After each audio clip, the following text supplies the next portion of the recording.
Nefertum, he who is beautiful, the water lily of the sun. Thank you for stopping in at Nine World Chronicles as we explore more within the Kemetic belief system, North Africa.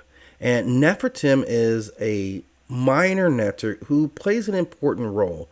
He was associated with the primordial creation. Coming from Lower Kemet, he represents the blue lotus blossom of Re. Nefertum was originally a lotus flower at the creation of the world, who has risen from the primal waters. This, of course, the water lily is his symbol.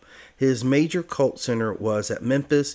His parentage contains either Ptah or Sekhmet or Bastet, although there are other versions, and he may be the sibling of Mahis. He was seen as the god of the morning's creation of day. The lotus flower, perfumes, and aromatics are all associated with him. He was also associated with the sun, creation, and all sweet-smelling things.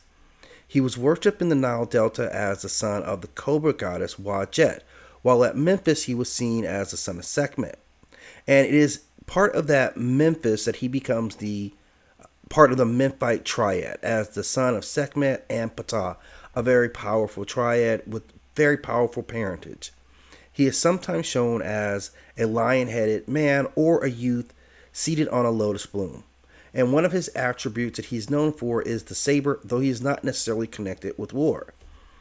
Atum represented the sun, and Nefertum represented the sunrise. As a youth, he cried because he was alone, and his tears created humanity. It was thought that he was born with every sunrise, matured into Atum during the day, before passing into the world of the dead at sunset. The cycle of birth in the morning and death every evening represented the daily struggle between chaos and order, ultimately the reflection of Ma'at. He was always associated with the lotus flower because of its a flower with narcotic properties. According to legend, Nefertum brought a bouquet of beautiful lotus to the aging Ra to ease his suffering. As a result, he is described in the pyramid text as the lotus blossom, which is before the nose of Re, is how Nefertum is described. He is linked both to the pleasant scent of the lotus flower and its medicinal properties, which were well known to the ancient people of the Kemetic Empire.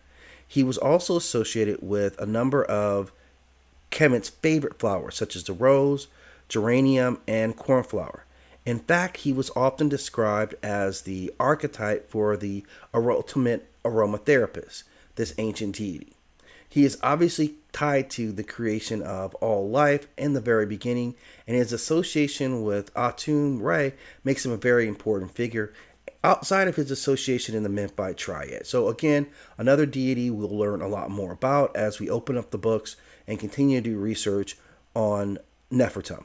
Thank you again for stopping in at Nine World Chronicles. As always, I ask that you hit that like and subscribe and click the notification bell so you know when new videos drop.